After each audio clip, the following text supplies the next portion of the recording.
हरि या कुंदेन्दु तुषारहार धवला या शुभ्रवस्त्राविता या वीणावरदंड मंडितकरा या श्वेत पद्मासना या ब्रह्माच्युत शंकर प्रभृति दिव्यै सदा वंदिता सा मां पातु सरस्वतीं भगवतीं निशेषजाड्यापम्। सर्वेभ्यो नमो नमः। सभी को यथायोग अभिवादन। कुशल मंगल सभी। जी गुरुदेव। नमो नमः प्रभु जी। मनोरंजन गुरु जी का आगमन हुआ है, शायद कक्षा में आए हैं कि नहीं भगवान? जुड़ रहे थे। चलिए कुछ देर में उनका आगमन होगा। चलिए सभी को यथायोग अभिवादन। हम लोग अपने पाठ्यक्रम की ओर चलते हैं। मैंने नोट्स इत्यादि भी आप सभी को प्रेषित कर दिया था ग्रुप में, आप सभी ने देखा होगा, है ना? जी गुरुदेव, नमो नमः। आ गए नोट्स। तो अभी पिंडानयन का प्रकरण आप सभी को ज्ञात है कि नहीं ज्ञात है? कितने लोग पिंडानयन का अभ्यास कर रहे हैं? हैंड रेज करिए। कितने लोग पिंडानयन का अभ्यास कर रहे हैं? पिंड साधन का अभ्यास कितने लोग कर रहे हैं? जी प्रिय रंजन जी। और कोई नहीं? मुझे थोड़ा सा मैंने भी किया है। चलिए जी, चलिए बहुत सारे लोग हैं। आप लोग सभी अभ्यास करते रहें, क्योंकि आगे इन्हीं से हम लोगों को बहुत सारे रिजल्ट ज्ञात होंगे, है ना? बहुत सारे रिजल्ट ज्ञात होंगे। तो हमने भूखंड के बारे में जान लिया, है ना? भूखंड के बारे में सभी लोग परिचित हो गए, जी गुरु जी। तो भूखंड के बाद का जो प्रकरण है वह भी भूखंड से ही संबंधित है, ठीक ना? जिस प्रकार से हमने भूखंड के स्लोप के बारे में जान लिया, आकार के बारे में जान लिया, है ना? उसके कई प्रकार हमने जान लिए। कौन ब्राह्मणों के लिए श्रेष्ठ है, शूद्रों के लिए कौन सा श्रेष्ठ है, किस दिशा में रोड हो, क्या फल है, ये सब हम लोगों ने जान लिया, ठीक ना? तो इसी प्रकार से भूखंड के ही प्रकार में इनमें कुछ ढलान के कारण, ठीक ना, रोड ऊंचा नीचा होने के कारण, है ना, और दिशाओं के आधार पर, ठीक ना, इनमें भेद उत्पन्न होता है। हमेशा याद रखिएगा कि कोई भी भूखंड, ठीक ना, किसी भी प्रकार का कोई भी भूखंड हो, उस भूखंड में दिशाओं का बहुत ही बड़ा महत्व होता है, ठीक ना? बिना दिशाओं का हमारा भूखंड जो है और उसके ऊपर जो दोष निर्मित होगा, ठीक ना, बिना दिशाओं के ज्ञान के आधार पर हम उसको व्यक्त नहीं कर सकते हैं, है कि नहीं? बोलिए। अगर पूर्व में नीची भूमि हो, उत्तर में नीची भूमि हो, ठीक ना, और पश्चिम और दक्षिण यह ऊंचा हो, ठीक है? अब यह जो है यहाँ पर अगर आप दिशा में कंफ्यूज हो जाएंगे, ठीक ना, भ्रम हो जाएगा, तो इसका फल जो है अनिष्ट हो जाएगा कि नहीं? आपसे अनिष्ट फल कथन होगा कि नहीं? बोलिए। आप दक्षिण को जो है सो उत्तर मान लें, पूर्व को पश्चिम मान लें, तो इसका फल कैसा होगा? ठीक उल्टा। बोलिए। पूरा रिजल्ट तो उल्टा हो जाएगा, पूरा रिजल्ट उल्टा हो जाएगा, जबकि वह जो है दिशाओं के आधार पर बिल्कुल ही सत्य है, श्रेष्ठतम भूखंड में है ना?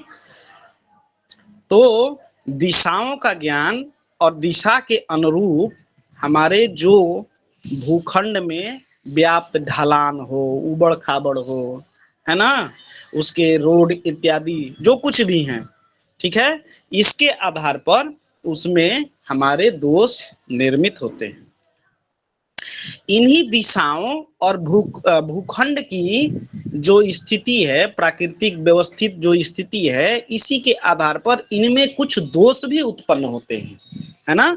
अभी हमने मूल रूप से इनके संबंधित दोषों के बारे में जाना, लेकिन इन दोषों को कुछ नामकरण भी किया गया है जो कि बीथी, वास्तु और वेद के अंतर्गत आते हैं। ठीक ना? बीथी, वास्तु और वेद के अंतर्गत आते हैं। ठीक है?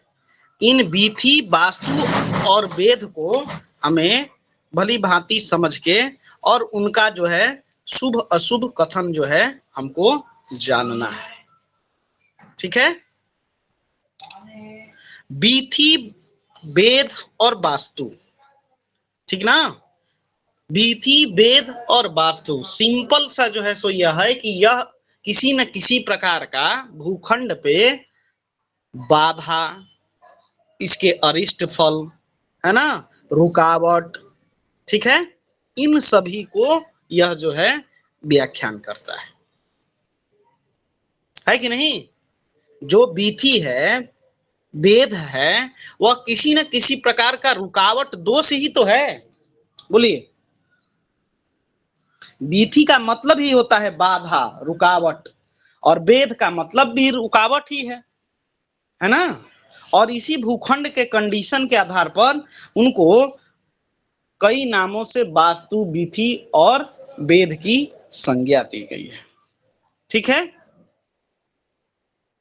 बात समझ में आ रही है? जी गुरु जी।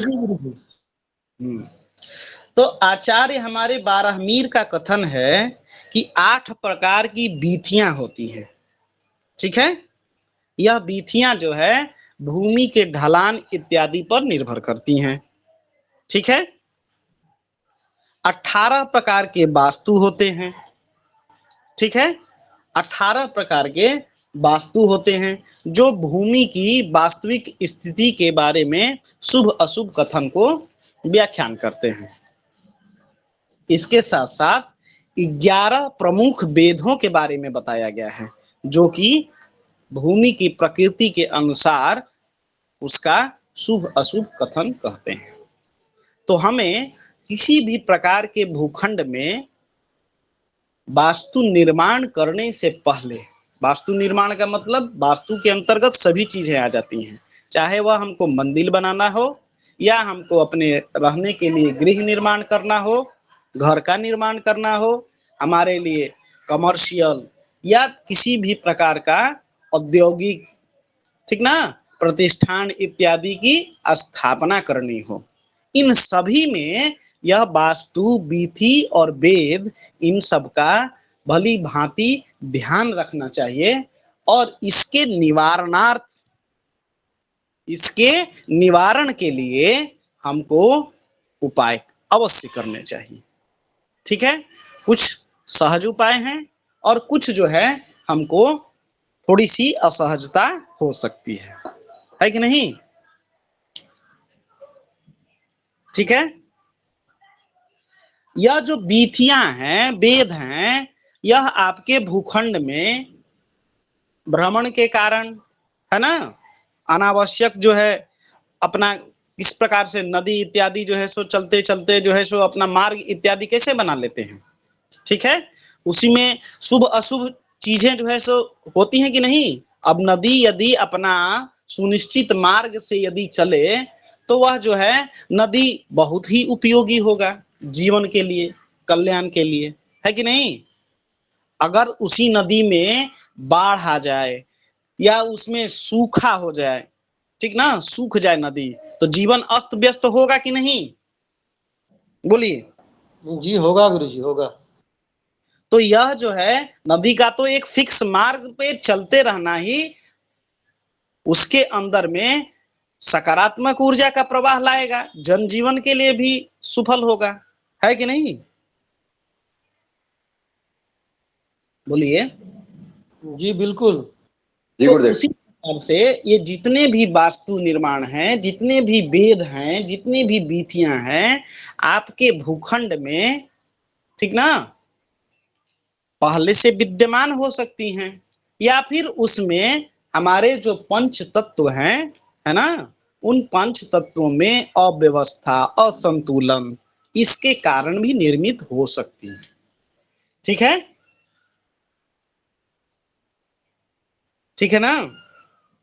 तो ठीक किसी भी भूखंड को यदि आप अपने उपयोग के लिए खरीदते हैं, व्यय करते हैं, उस पर धन खर्च करते हैं, तो उसमें हमको जो भी अपना वेद हो, ठीक है, उसमें बीथी हो। वेद और बीथी की बात इसलिए कर रहे हैं कि वह जो है शुभ नहीं है, ठीक ना। वेद का मतलब है रुकावट। रुकावट का मतलब क्या है?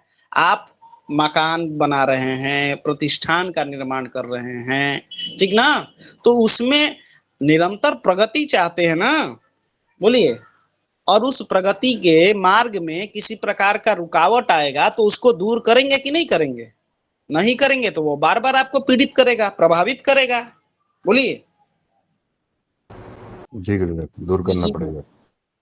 तो जितनी भी आपको जानकारी है, मतलब अगर उसमें आपको लग रहा है कि किसी प्रकार का कोई दोष है, ठीक ना, उसके हमको निवारणार्थ कल्याण के लिए हमें उन उपायों को अवश्य करना चाहिए। जो भी हमारे शास्त्रोक्त उपाय हैं, व्यवहारिक जो उपाय हैं, जो भी संभव हो अवश्य करना चाहिए।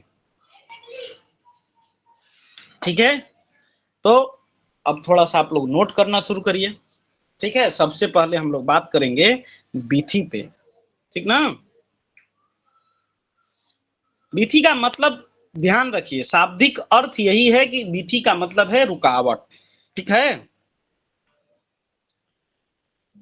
रुकावट सीधे सिंपल भाषा में आप समझिए। शाब्दिक अर्थ क्या है नहीं है, टोटल जो है सो सिर्फ समझ लिए कि बीथी का मतलब की रुकावट, वेद का मतलब की रुकावट।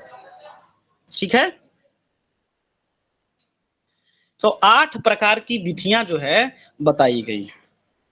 ठीक है, कुछ विधियां या विधि, ये समझ में नहीं आ रहा है। बीथी, बीथी, अच्छा, वीथी, व, जी ठीक ना। जी, जी विधि। हाँ, वीथी, व दीर्घिकार वी और तो थ, थी, ठीक ना। अच्छा, विधि। ये बीथी, बीथी का मतलब होता है रुकावट। ठीक है, 8 प्रकार की विधियां हैं। जल विधि, लिख लीजिए, जल विधि, धन विधि, धन विधि, यम विधि, यम विधि, जल विधि, धन विधि, यम विधि, वैश्वानर विधि, वैश्वानर विधि, वैश्वानर विधि, गो विधि, गो विधि, नाग विधि, गो विधि, नाग विधि, गण विधि, गण विधि, भूत विधि। गण विधि और भूत विधि, भूत विधि। ठीक है,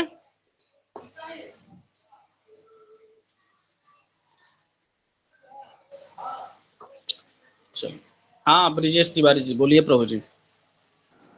गुरुदेव मैं एक बार आप दोबारा रिपीट कर दीजिए, तो एक छूट गया होगा कोई बीच का। जल विधि, धन विधि, जल विधि, धन विधि, यम विधि, वैश्वानर विधि, वैश्वानर विधि, गो विधि, नाग विधि, गो विधि, नाग विधि, गण विधि और भूत विधि, और भूत विधि। 8 हो गया ना। जी गुरुदेव, वो मैंने जी यम गुरुदेव, हो पॉइंट। गया। चलिए, सबसे पहले बात करते हैं जल विधि की, है ना। जल विधि, जल विधि क्या कहलाती है? जो भूमि, जो भूमि पूर्व दिशा में ऊंची, पूर्व दिशा में ऊंची, पश्चिम दिशा में नीची, पश्चिम दिशा में नीची, जो भूमि पूर्व दिशा में ऊंची हो और पश्चिम दिशा में नीची हो वह जलविथी कहलाती है। जलविथी भूमि जो है कहलाती है। ठीक है। अब निश्चित रूप से आप जान लीजिए कि पूर्व में ऊंचा है, पश्चिम में नीचा है। ठीक है। तो पूर्व में ऊंचा होना ठीक है, किसको कष्ट पहुंचाएगा? आरोग्यता जो है सो लाएगा आपके जीवन में, संतान में बाधा देगा कि नहीं देगा? जी गुरुदेव। तो जो ऐसी विधि जो है क्या करेगी? आपको संतान के लिए हानिकारक है, संतान के लिए हानिकारक है। ठीक है। अब बात है कि यदि ऐसी विधि हमको मिल जाए, साधारणतः जो है ऐसी भूमि का हमको परित्याग कर देना चाहिए। ठीक है। संतान के लिए हानिकारक। देखिए, व्यवहारिक जीवन जिसको हम कहते हैं, व्यवहारिक जीवन का मतलब क्या? सबसे पहला जो है इमोशनली व्यक्ति जो है किसी भी चीज से अटैच रहता है। इमोशनल का मतलब समझते हैं ना? मोह माया, ठीक ना, इन सब में रहता है कि नहीं? भावनात्मक रूप से लगाव होता है कि नहीं? जी जी गुरुदेव। तो भावनात्मक रूप से लगाव होता है, तो थोड़ा सा भी अगर कहीं पर किसी के बोल दिया जाए कि आपके संतान के लिए दिक्कत है, तो वहां बच के रहिएगा कि नहीं रहिएगा? बोलिए। हाँ गुरुजी, सो तो रहना ही पड़ेगा।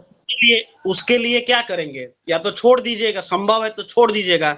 अब सबसे बड़ी समस्या है कि समर्थ कुछ दोष नहीं है गोसाई, समझे ना? जो सामर्थ्यवान है उसके लिए कुछ दोष नहीं है। ठीक है। कुछ दोष का मतलब उसके लिए हर एक चीज सुलभ है, उस भूमि का परित्याग कर देगा, परित्याग करके दूसरे जगह ले लेगा।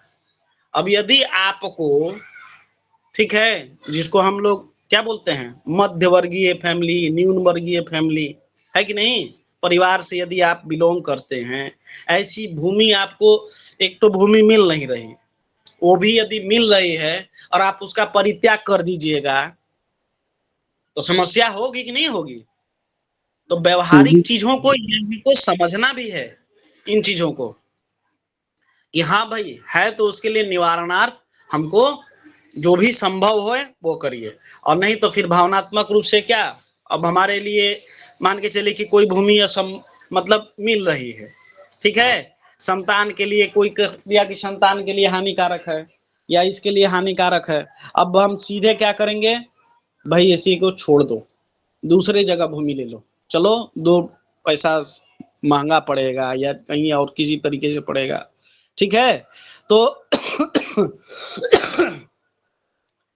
तो यहाँ पर सामर्थ्य के अनुसार भी हमको डिसीजन लेना है कि जो भी हमारे पास में प्रश्नकर्ता आ रहा है, पीड़ित आ रहा है, गृहेश आ रहा है, उन चीजों को करने में सक्षम है कि नहीं है, जो उपाय हम उसको बतला रहे हैं। ठीक ना? वो कितना जो है सो उसके लिए, अब आप मान के चलिए कि आप जिसको बतला रहे हैं उसके ऊपर कितना प्रभाव आप डाल सकते हैं, आपकी बातों का कितना वह जो है अनुपालन करता है। अब यदि हम कहें कि देवेंद्र जी हमारे यजमान हैं, ठीक है, यदि मैंने देवेंद्र जी को कहा कि देवेंद्र जी आप इस काम को करिए, देवेंद्र जी ने उसको बिना किसी प्रश्न चिन्ह के, ठीक है, उस काम को कर दिया जो हमने किया। ठीक है। तो इसका तात्पर्य है कि जो बात हम देवेंद्र जी को कहेंगे उसका अनुपालन करेंगे, तो अपनी मर्यादा को ध्यान में रखते हुए ऐसी बातें बताए जो देवेंद्र जी अनुपालन कर सकते हैं। अब अगर हमारे पास मान के चलिए कि अनुज जी आते हैं, मैं भी एग्जाम्पल बता रहा हूं, इसका मतलब ये नहीं है कि मैं किसी को व्यक्तिगत किसी तौर पे प्रतिघात इत्यादि कर रहा हूं, समझ गए ना? अगर हमारे पास में अनुज जी आते हैं और अनुज जी ने हमसे पूछा कि गुरुदेव ऐसा भूमि है क्या करें, हमने बोल दिया, उनको परित्याग कर दिए। ठीक है। उन्होंने किसी और से दिखलाया इसके बारे में, उन्होंने कहा कि नहीं ऐसा नहीं, इसके लिए ये उपाय है। ठीक है। तो देवेंद्र जी ने हमारी बातों को बात दोनों ही सही बोल रहे हैं, ठीक है। लेकिन अब किसकी बातों का कितना प्रभाव रहता है, आजकल का जो है ना जजमेंटल मोड में नहीं आ जाते हैं। बोलिए, हर एक चीज को थोड़ा सा जज करना, क्या देवेंद्र जी, एक बार में संतुष्ट नहीं होते हैं लोग, है ना। जी गुरुदेव, सही कहा आपने। 4 बार 4 जगह से पूछने के बाद आपके पास में आते हैं, आपकी एक तरीके से परीक्षा लेने के लिए, आपको जानने के लिए कि हाँ गुरुदेव के पास में कितना ज्ञान है, ठीक है। तो जो भी गृहेश है उसके बारे में आचार्य होने के नाते, पौरोहित होने के नाते, वास्तु शास्त्री होने के नाते, शास्त्रों का ज्ञान रखते हुए, व्यवहारिक चीजों को ध्यान में रखते हुए, आपको जो भी आप जहां पर भी वास्तु निवारण के लिए जा रहे हैं, ठीक ना, वैसे स्थान पर थोड़ा माहौल को भी थोड़ा सा समझना होगा। अपने यजमान को, जो भी प्रश्न करता है, गृहेश हैं, ठीक है, व्यवसायिक प्रतिष्ठान है या किसी भी प्रकार के हैं, आपकी बातों को कितना अनुपालन करते हैं, इसका भी ध्यान रखना होगा। आप जो बात बताएं वो भी ऐसा नहीं है कि धन कमाने के चक्कर में उलट पलट जो है सो कहते हैं। बहुत ज्यादा हमारे देवेंद्र जी मानने वाले, देवेंद्र जी को उटपटांग जो भी रहा, सही बात, जो सुगमता से सुलभ चीजें हैं वो ना बता के, जो भाष्य चीजें हैं जिसमें देवेंद्र जी का धन खर्च हो, ठीक है, ऐसी बातें भी नहीं बतलानी है। आप जेन्युइन चीजों को बताएं। तो बात करते हैं यहीं पर जल विधि की। तो जल विधि जो है आप लोगों ने समझ लिया कि पूर्व दिशा में ऊंची भूमि, पश्चिम दिशा में नीची भूमि, ठीक है। ऐसी भूमि संतान के लिए हानिकारक है। तो जो भी हमारे पास में गृहेश इत्यादि आए, प्रश्नकर्ता आए, ठीक है, वह जो है उनको बोलिए कि भाई यह जो है संतान के लिए हानिकारक है, ठीक है।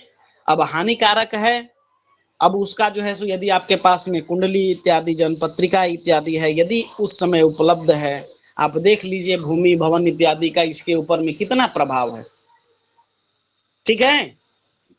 ज्योतिष का ज्ञान रखने का मतलब है कि सिर्फ जो विषय आप बता रहे हैं वो विषय के अनुसार ही नहीं, सभी चीजों को ध्यान में रखे। प्रश्न जो है सो कर्ता जो कर रहा है उस समय का जो है सो परिस्थिति को ध्यान में रखते हुए उसको जो है सो बखान करें कि हाँ अगर उसका संतान पक्ष कमजोर है, भूमि भवन का जो है सो पक्ष कमजोर है, ऐसी विधियां जो है जो दोषपूर्ण है उसको लेने से उसको परहेज करें, इससे उसका जो है सो अहित हो सकता है, समझ गए, और फल स्वरूप आपको कहीं ना कहीं अपजस होगा, ठीक है। तो निवारण कराते वक्त इन सभी चीजों का भी ध्यान रखना आवश्यक है, ठीक है। आपको पुस्तक इत्यादि में कई जगह जो है सो मिल जाए, ये विधियां हैं, इसके ही हिसाब से हमको उपाय किए जा सकते हैं, संभवता है।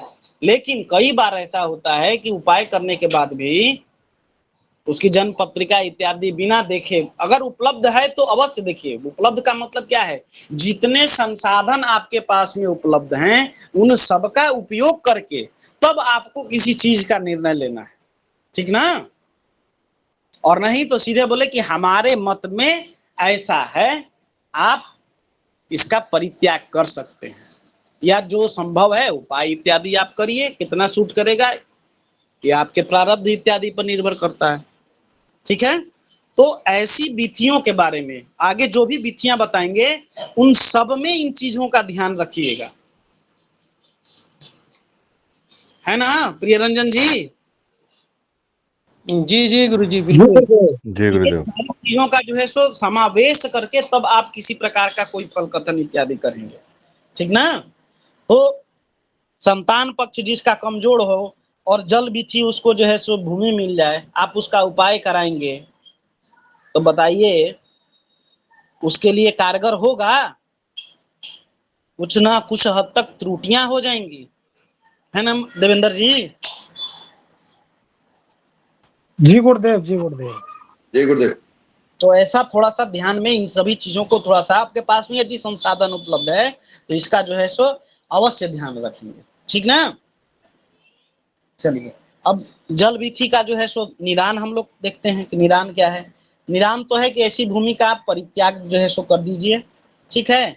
अगर संभव नहीं है, ठीक है, तो वास्तु निर्माण से पहले, ठीक है, इस विधि के निवारण के लिए पश्चिम दिशा में कुछ भूमि जो है आपको उस भूखंड का, जो भूखंड है आपका, उसमें पश्चिम दिशा में भूमि जो है सो थोड़ा सा छोड़ देना। जल विधि के उपाय के लिए यही है कि कुछ स्थान जो है पश्चिम में हम छोड़ के और तब अपने वास्तु का निर्माण करें। बात समझ में आ गई? जल विधि का यही उपाय है कि आप पश्चिम दिशा में थोड़ा सा भूमि छोड़ के और तब जो है इसका आप उपयोग कर सकते हैं। ठीक है, क्लियर है? थोड़े की डेफिनेशन नहीं ना, कितना मतलब साइज के हिसाब से छोड़ अब दें देखिए, कुछ। डेफिनेशन ये है कि व्यवहारिक चीज जो है सो ये समझिए कि पश्चिम दिशा में आपकी भूमि नीची है, ठीक ना? पश्चिम दिशा में नीची भूमि है और पूर्व दिशा में आपकी ऊंची भूमि है। तो जितना अहित आप पश्चिम दिशा में जितना आप जो है सो आगे जाके बनाइएगा तो वह कहीं ना कहीं डाउन में ही होगा ना। अगर थोड़ा स्थान छोड़ देते हैं तो वो जो डाउन है, जो नीचापन है, वो थोड़ा सा ऊंचा पर आ जाएगा कि नहीं? बोलिए। जी गुरुदेव, आ जाएगा। जी आ जाएगा। बोलिए हरिकिशन जी।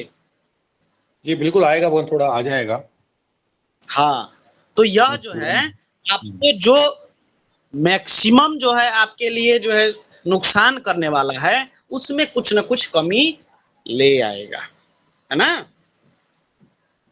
थोड़े इसके पॉजिटिव रिजल्ट आपको मिलेंगे। इसलिए कहा जा रहा है कि वहां पर जो है थोड़ा सा जमीन को छोड़ दीजिए। छोड़ दीजिएगा तो भूमि थोड़ी सी आपकी ऊंची जगह पे हो जाएगी, है ना? ठीक है जी हो। हाँ, तो इसका थोड़ा सा हमको ध्यान रखें। चलिए बात करते हैं इसके बाद में धन विधि के बारे में। धन विधि, ठीक है? तो धन विधि क्या है? नैऋत्य कोण में भूमि का धंसा होना। नैऋत्य कोण में भूमि जो है धंसी हुई हो और ईशान कोण में थोड़ा सा ऊंची जमीन हो, उठी हुई हो या ऊंची हो, ठीक है? नैऋत्य कोण की अपेक्षा ईशान कोण की भूमि जो है वह जो है थोड़ी सी ऊंची हो। यहाँ थोड़ा का बात कहा गया है, एकदम ऊंचा और एकदम नीची की बात नहीं है। नैऋत्य कोण में थोड़ा सा डाउन है और नैऋत्य कोण की अपेक्षा ईशान कोण में थोड़ा सा ऊंचापन है। यहाँ थोड़े की बात कही जा रही है और मैक्सिमम जो है सो 1 आध फीट हो सकता है। ठीक है, समझ रहे ना? जी जी गुरुदेव। तो ऐसी भूमि जो है धन विधि कहलाई गई है। धन विधि भूमि, ठीक है? ऐसी भूमि में आपको धन का लाभ होता है। लक्ष्मी की कृपा जो है सो आपके ऊपर बनी हुई होती है। ठीक है, ईशान नीचा हो तब भी गुरुजी धन वृद्धि होती है।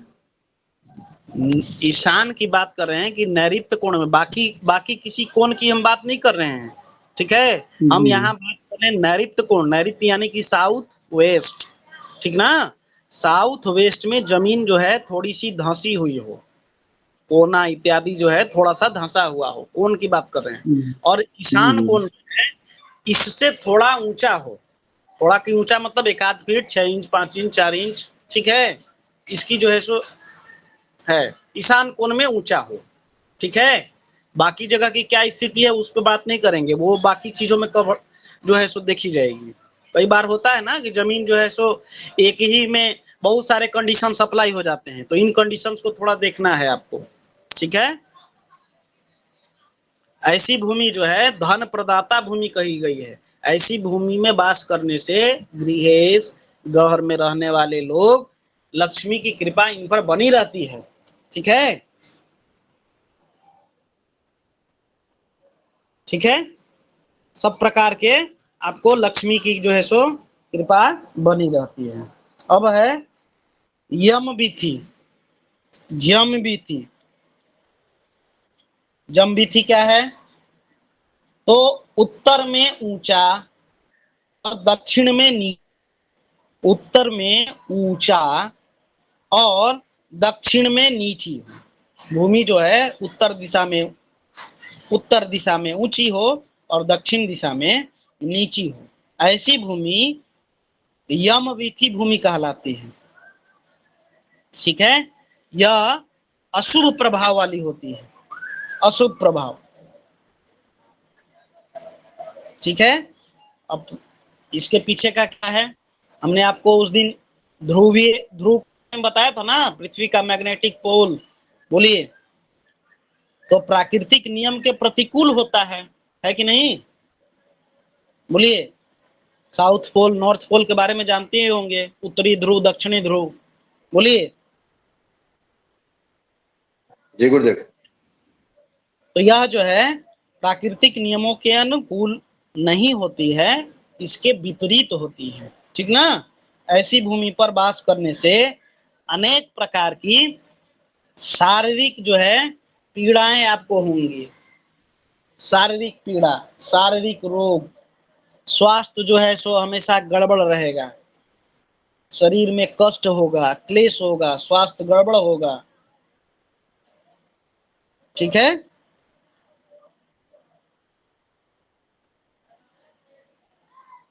कभी कभी तो देखा गया है कि आपका गृहस्थ जो है हमेशा बीमार ही रहता है, ऐसी भूमि को स्वास्थ्य हरता भूमि कहते हैं। ठीक है, अब इसके निवारण के लिए उपाय क्या है? निवारण के लिए है कि दक्षिण दिशा में थोड़ा सा यदि हम स्थान छोड़ देते हैं तो इसके अशुभ प्रभाव में कमी आ जाती है। ठीक ना? और तब हम अपना निर्माण कार्य कर सकते हैं। बात समझ में आ रही है ना?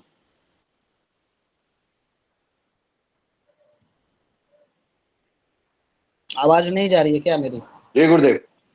जी गुरुदेव जी, आवाज स्पष्ट है गुरुदेव, आवाज एकदम जी स्पष्ट। समझ में आ रहा है। इसमें छोड़ने की बजाय इसको भरा के बैलेंस नहीं करवा सकते क्या? जी जी, नहीं, ये जो नीची जमीन है इधर, इसमें कुछ भरवा के थोड़ा लेवल करवा दें, वो नहीं चलता है क्या इसमें उपाय में?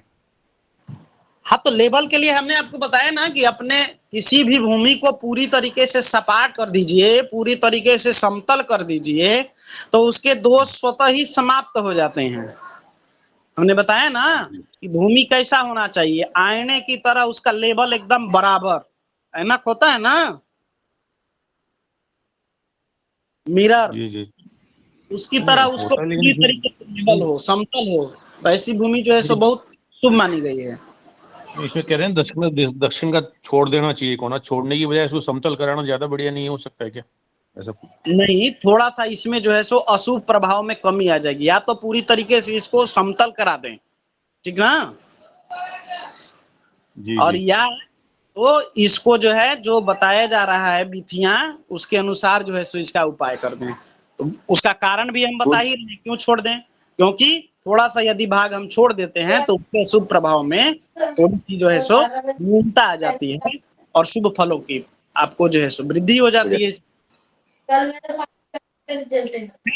गुरुदेव, मैं बोल रहा था, जैसे जो आपने बताया कि बिथियां हो रही हैं और नीचे ऊपर जमीन हो रही है, तो जैसे अब तो जमीन हम बनाते हैं तो एक बाउंड्री करके और पूरा उसको भराव कर देते हैं, तो उसके सारे दोष खत्म हो जाएंगे फिर? हाँ, तो उसके लिए हम बताएंगे आगे, बहुत सारी चीजें हैं ना। अभी तो सिर्फ भूमि के प्रकरण प्राकृतिक के अनुसार जो है सो भूमि जैसी है उस तरीके का उपाय बता रहे हैं। आगे हम इसमें शल्य शोधन भी करना है ना, आपके जी प्रश्न गुरुदेव। का विहेश जो है उसके भूमि के अंदर क्या चीजें विद्यमान है ना, उन चीजों जी को जी, भी जानना है ना। ठीक है। अभी उस पोर्शन पे हम आए ही कहां पर हैं, अभी भूमि के नीचे हम लोग झांक के देखेंगे, फोटोग्राफी करेंगे उसका, जो बताया था ना अहिबल चक्र। ठीक है, उसको भी देखेंगे हम लोग। तो वैश्वानर विधि हमने वैश्वानर विधि बताए, यम विधि बता दिए ना, वैश्वानर विधि को वैश्वानर विधि। वैश्वानर विधि जो है वैसी भूमि जिसका वायव्य कोण ऊंचा और आग्नेय कोण नीचा, वायव्य कोण ऊंचा और आग्नेय कोण नीचा हो, धंसा हुआ हो। वही है जो नैऋत्य और ईशान की हम बात किए थे, उसका ठीक ऑपोजिट यहाँ पर है। वैश्वानर विधि, वायव्य कोण ऊंचा, आग्नेय कोण धंसा हुआ हो, ऐसी भूमि धन नाशक होती है। ठीक है, धन नाशक होती है।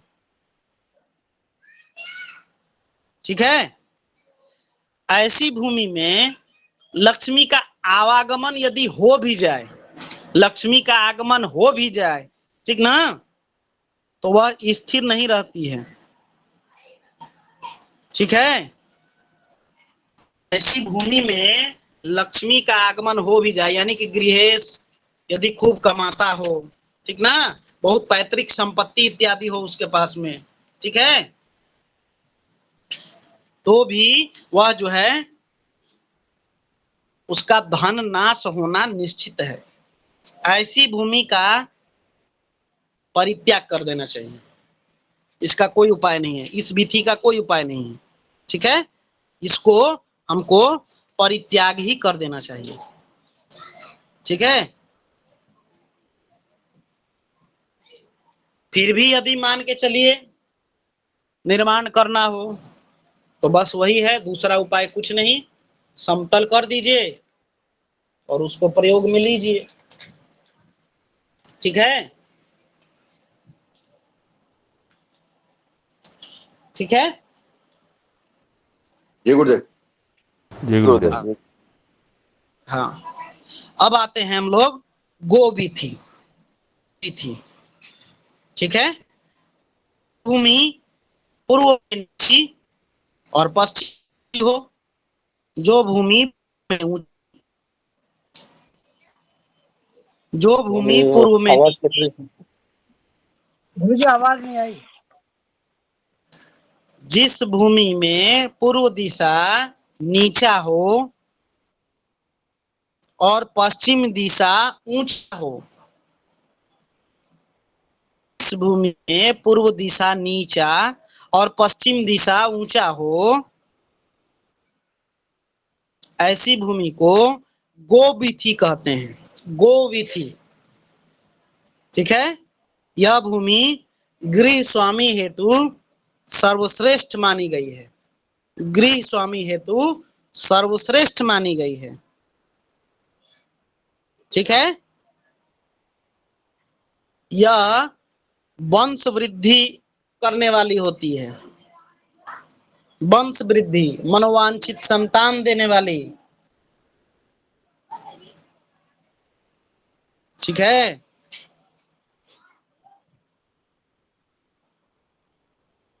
मनोवांछित संतान देने वाली, जिनको संतान नहीं हो रहा हो, ऐसी भूमि को यदि लेते हैं तो उनको संतान की प्राप्ति होती है। ठीक है, इस भूमि के शुभत्व को बढ़ाने के लिए आपको भूमि के मुख्य द्वार पर गाय की पूजा करके, इसके भूमि के मुख्य द्वार पर गृह प्रवेश इत्यादि जब भी करें वहां पर वास्तु शांति कराएं। ठीक ना, नींव इत्यादि का पूजन करें। वहां पर यदि आप गाय माता की पूजा करते हैं, गौ माता की पूजा करते हैं, तो आपके शुभत्व फलों में और ज्यादा वृद्धि हो जाती है, मनोवांछित संतान की प्राप्ति होती है। संतान की इच्छा, संतान की कामना के लिए ऐसे लोगों को इस प्रकार के भूखंड पर वास करना चाहिए। ठीक है, अगला है नाग विधि। नाग विधि, नाग। ठीक है, नाग विधि। और जिस भूमि का आग्नेय कोण ऊंचा, आग्नेय कोण ऊंचा और वायव्य कोण नीचा हो, आग्नेय कोण ऊंचा और वायव्य कोण नीचा हो, अग्नि कोण ऊंचा और वायव्य कोण नीचा हो, यह नागवीथी भूमि कहलाती है, नागवीथी भूमि कहलाती है। ठीक है, यह भूमि सामान्य प्रभाव वाली होती है, सामान्य प्रभाव वाली होती है। ठीक है, ऐसी भूमि पर, ऐसी भूमि पर मध्यवर्गीय आर्थिक लाभ, मध्यवर्गीय आर्थिक लाभ, सामाजिक लाभ, मतलब क्या बोलते हैं उसको, मॉडरेट, बोलिए,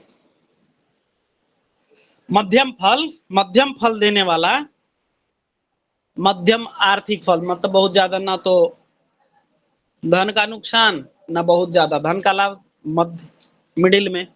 ठीक है, सामाजिक लाभ भी प्राप्त होता है आपको। ठीक है, ऐसी भूमि में शुभ फलों की वृद्धि हेतु, ऐसी भूमि में शुभ फलों की वृद्धि हेतु आग्नेय कोण में कुछ भाग खाली छोड़ देना चाहिए। ऐसी भूमि में शुभ फलों की वृद्धि हेतु आग्नेय कोण के कुछ भाग हमको खाली छोड़ देना चाहिए। ठीक है,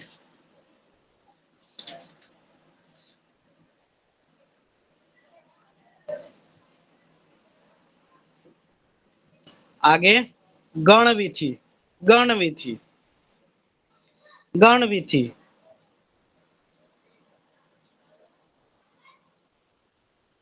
ठीक है, गणविधि, उत्तर दिशा में नीचा और दक्षिण दिशा में ऊंचा भूमि। गणविधि, उत्तर दिशा में नीचा और दक्षिण दिशा में ऊंचा भूमि गणविधि भूमि कहलाती है। ऐसी भूमि को हमको ग्राह्य करना चाहिए, ऐसी भूमि को हमको ग्राह्य कर लेना चाहिए। जो भी मिले उसको तुरंत, यदि ऐसे भूमि मिलती है आप तुरंत इसको जो है सो ग्रहण कर लें।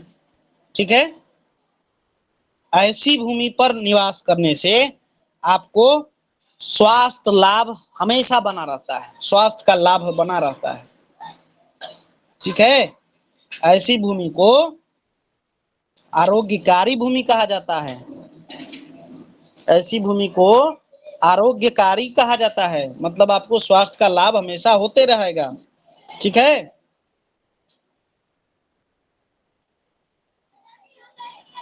ठीक है,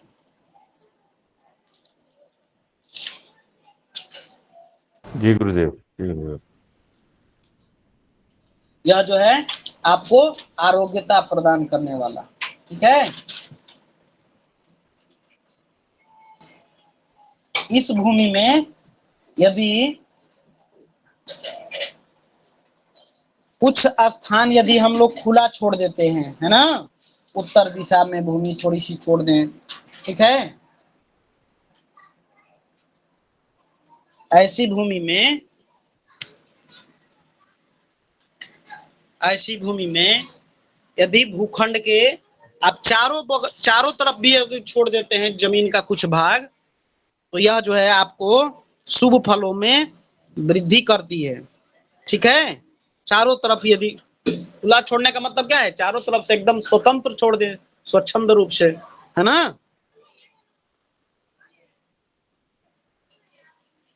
ठीक है, अगली विधि है आपको सबसे अंतिम भूत विधि, भूत विधि। ठीक है, भूत विधि, यह जो है सबसे खराब भूखंड कहा गया है, सबसे खराब भूत विधि। ठीक है, इसको हमेशा हमको त्याग देना चाहिए। ठीक है, भूत विधि के लिए पहचान क्या है, ईशान कोण ऊंचा और नैऋत्य कोण जो है ढलान लिए हुए। ठीक है ना, नैऋत्य कोण की तरफ जो है सो ढलान हो। ईशान कोण ऊंचा और नैऋत्य कोण ढलान, ठीक है। लक्ष्मी के आवागमन का पथ जो है सो रुक जाएगा, ठीक है, ठीक है। जी गुरुदेव, जी गुरुदेव।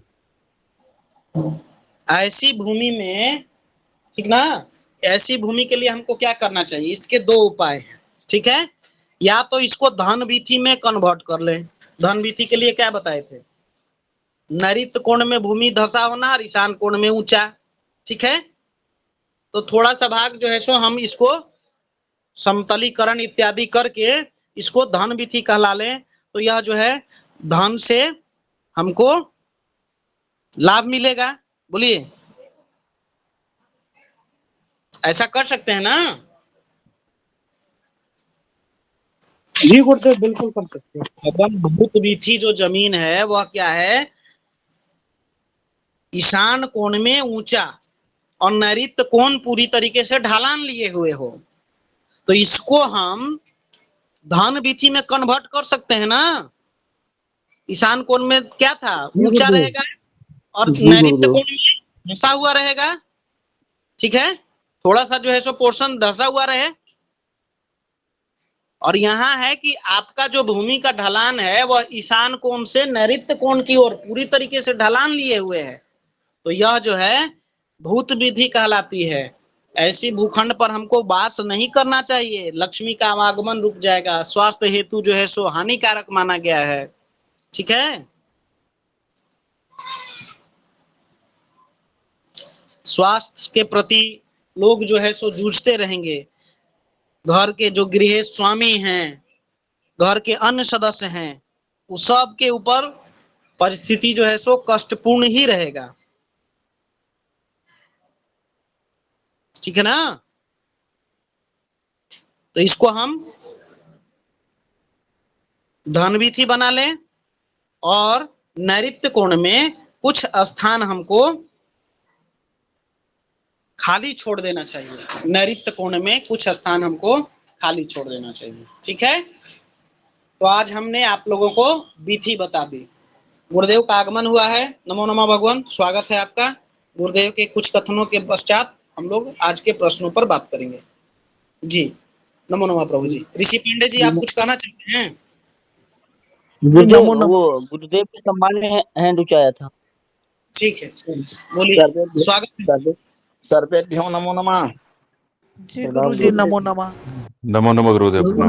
नमो नमो गुरुदेव। ये बताइए कि आप लोग के पास प्रमाण पत्र, प्रशस्ति पत्र, जिन लोगों का हुआ अंक पत्र पहुंचा या कि नहीं पहुंचा? गुरुदेव मिल गया है। गुरुदेव अभी नहीं मिला। मिल गया गुरुदेव। नहीं, जिन लोगों को नहीं मिला उन लोगों का तो छोड़ दिया गया है, लेकिन कम से कम 5, 6, 7, 8 लोगों को किसी को मिल नहीं पहुंचा है। किन्हीं लोगों को तो पहुंचा होगा ना। जी गुरुदेव मुझे मिल गया है। तो बताइए देवेंद्र जी, पहुंचा उससे आप लोग संतुष्ट है ना? जी गुरुदेव। जी गुरुदेव। सब लोग का चल जाएगा, क्योंकि बहुत सारे जगह पोस्टमैन वगैरह छुट्टी पर थे और अब ज्वाइनिंग करेंगे, तो इस तरह से लोग का, लेकिन छोड़ सब लोग का दिया गया है।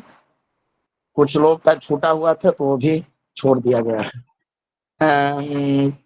सब लोग का पहुंच जाएगा। क्या नवीन जी? जी भगवान, जी भगवान। दूसरा एक कंप्लेन आया है कि पुराने लोग तो नहीं, नए लोग थोड़ा कक्षा के बीच में वीडियो और अनावश्यक प्रश्न करते हैं, तो इससे होता क्या है कि अपना यूट्यूब पर डाला जाता है और इससे लगता है कि क्लास में थोड़ी अनुशासनहीनता होती है। तो इतना थोड़ा आप लोग सपोर्ट कीजिए कि जिससे ये सब चीजें त्रुटि ना हो। हाँ, प्रश्न कीजिए।